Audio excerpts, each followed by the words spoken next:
Chapter 11. It looked like I'd never get back to where I'd left Old Yeller.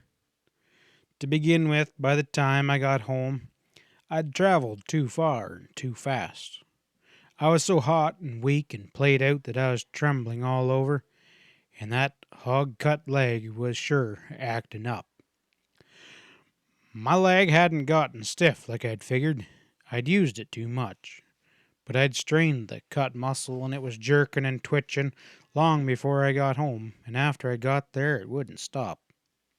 That threw a big scare into Ma. I argued and fussed, trying to tell her about what bad shape Old Yeller was in and how we needed to hurry back to him, but she wouldn't pay me no mind. She told me, "We're not going anywhere until we've cleaned up and doctored that leg. I've seen hog cuts before. If you neglect them, they can be as dangerous as a snake bite. Now you hold still till I get through." I saw that it wasn't of any use, so I held still while she got hot water and washed the cut. But when she poured turpentine into the place, I couldn't hold still.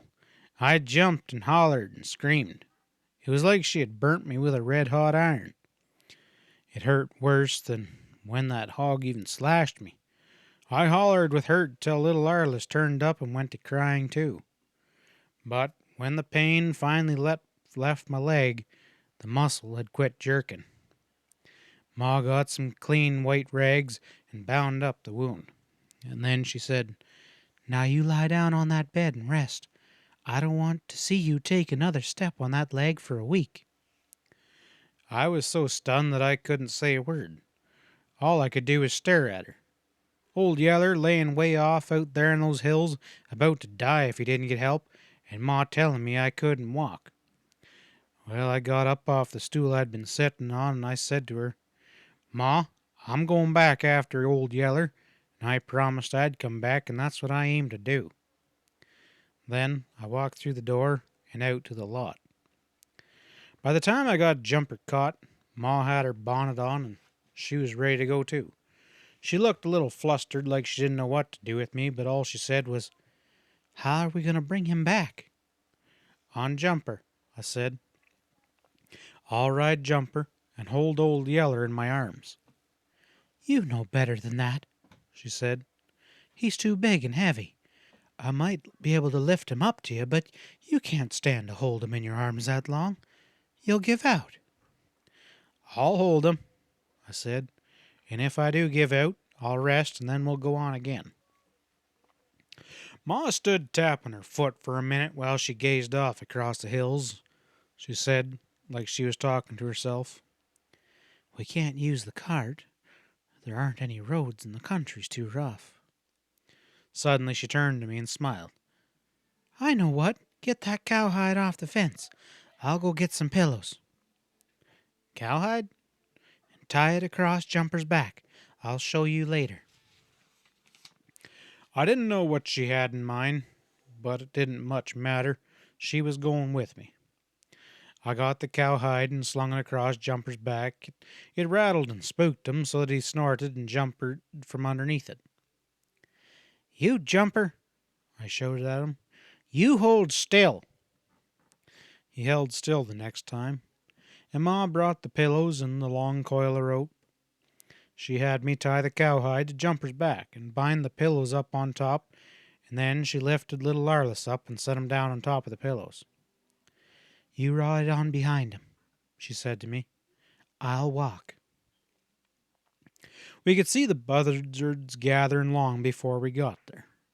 We could see them whirling black against the blue sky and dropping lower and lower with each circle. One we saw didn't waste time to circle. He came hurtling down on a long, slanted dive, his ugly head outstretched, his wings all but shut against his body. He shot past right over our head, and the whoosh and sound his body made and split in the air sent cold chills running all through me. I guess it was all over for Old Yeller. Ma was walking ahead of Jumper. She looked back at me, and the look in her eyes told me that she figured the same thing. I got so sick it seemed like I couldn't stand it. But when we moved down into the prickly pear flats All my misery eased some, for suddenly, up out of the wash arose a flurry of flapping wings. Something had disturbed those buzzards, and I thought I knew what it was. A second later, I was sure it was Old Yeller. His yelling bark sounded thin and weak. Just enough to hear it made me want to holler, run, and laugh. He was still alive. He was still able to fight back.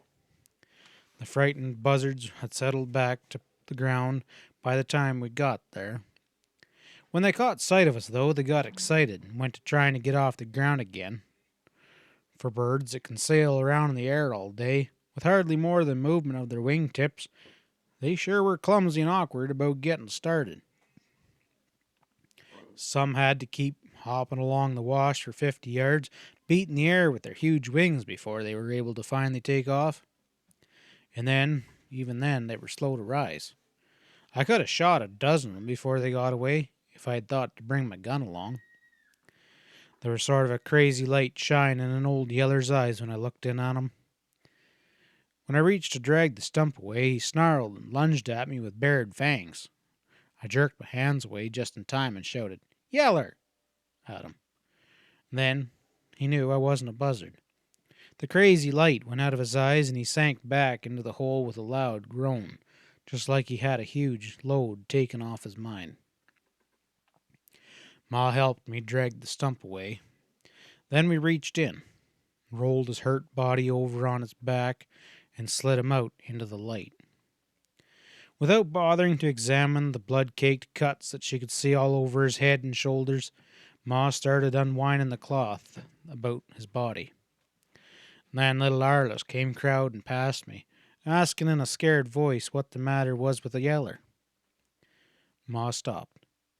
"Arliss, do you think you could go back down this sandy wash here and catch Ma a pretty green striped lizard?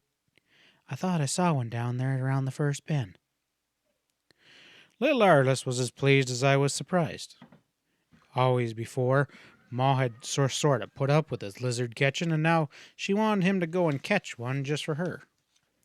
A delighted grin spread over his face, and he turned and ran down the wash as hard as he could go. Ma smiled up at me and suddenly understood.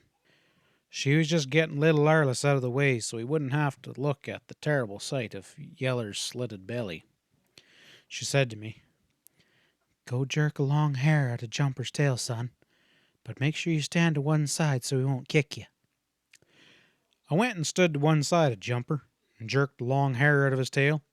Sure enough, he snorted and kicked at me, but he missed. I took the hair back to Ma, wondering as much about it as I had about the green striped lizard.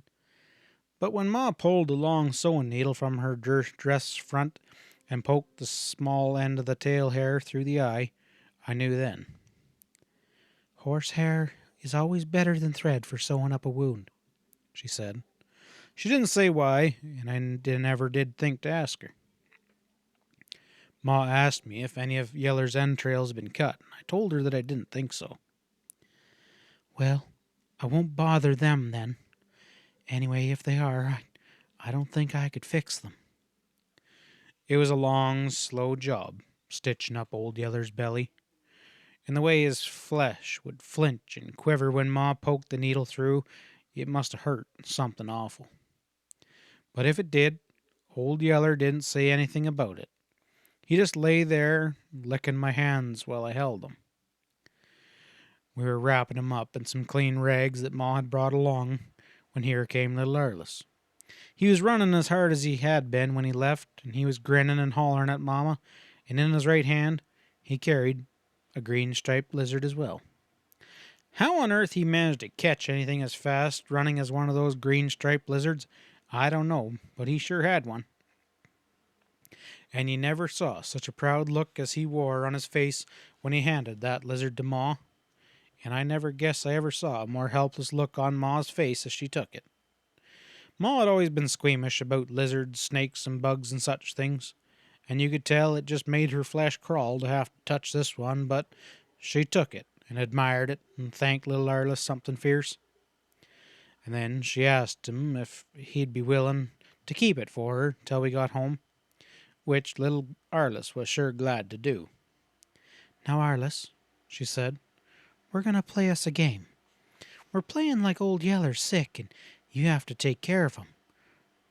We're going to let you both ride on the cowhide like Sink Indians would do."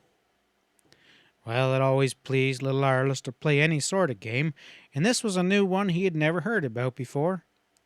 And he was so anxious to get started that we could hardly keep him from underfoot till Ma had things ready. As soon as she took the cowhide off Jumper's back and spread it hair side down upon the ground, I began to get the idea. She placed the soft pillows on top of the hide, and then helped me to ease Old Yeller's hurt body onto the pillows. "Now, Arliss, you sit there on those pillows with Old Yeller and help him hold still. But remember, don't play with him or get on top of him. We're playing like he's sick, and when your dog is sick, you gotta be real careful with him." It was a fine game, and little Arliss fell right in with it. He sat where Ma told him to, and he held Old Yeller's head in his lap, waiting for the ride to begin. It didn't take long.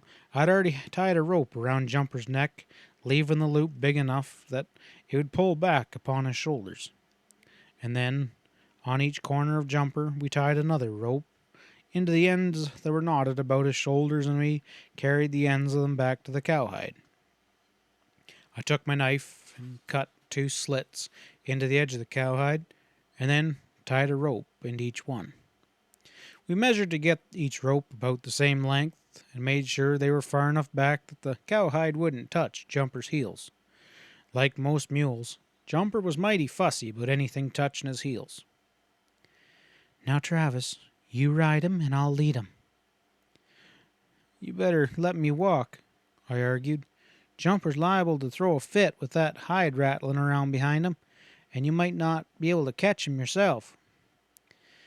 "You ride him. I don't want you walking on that leg any more. If Jumper acts up one time, I'll take the club to him myself."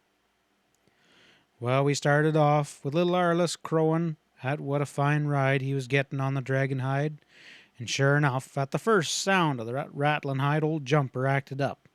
He snorted and tried to lunge to one side, but Ma yanked down on his bridle and said, "Jumper, you wrench!" And I whacked him between the ears with a dead stick. With the 2 of us coming at him like that, it was more than Jumper wanted. He settled down and went to traveling as quietly as he generally pulled a plow, with now and then just bending his neck around to take a look at what he was dragging. You could tell he didn't like it, but I guess he figured that he best put up with it. Little Arliss never had a finer time than he did on that ride home. He enjoyed every long hour of it, and a part of the time, I don't guess it was too rough on Old Yeller. The cowhide dragged smooth and even, as long as we stayed in the sandy wash, and when we left the wash and took out across the flats, it still didn't look too bad. Maud led Jumper in a long roundabout way, keeping as much as she could to the openings where the tall grass grew. The grass would bend down before the hide, making a soft cushion over which the hide slipped easily. But this was rough country, and try as she could, Ma couldn't always dodge the rocky places. The hide slid over the rocks, same as over the sand and grass, but it couldn't do it without jolting the riders quite a bit. Little Arliss would laugh when the hide raked along over the rocks and jolted him till his teeth rattled. He got as much fun out of that as the rest of the ride, but that jolt was hurting Old Yeller till something he couldn't hold back his whining. When Yeller's whining told us he was hurting too bad, we'd have a stop and wait for him to rest up. At other times, we stopped to give him water. Once we got water out of a little spring that trickled down through the rocks, and the next time was at Birdsong Creek. Maud packed water to him in my hat. He was too weak to get up and drink, so Ma would hold the water right under his nose, and I'd lift him up off the pillows and hold him close enough that he could reach down and lap the water up with his tongue. Having to travel so far and so slow, with so many halts, it looked like we'd never get him home. But we finally made it just about the time it was dark enough for the stars to show. By then, my hurt leg was pretty stiff, numb, and it was all swollen up, and felt as dead as a chunk of wood. And when I slid off Jumper's back, it wouldn't hold me. I fell clear to the ground and lay in the dirt, too tired and hurt to get up. Ma made a big to-do about how weak and hurt I was, but I didn't mind.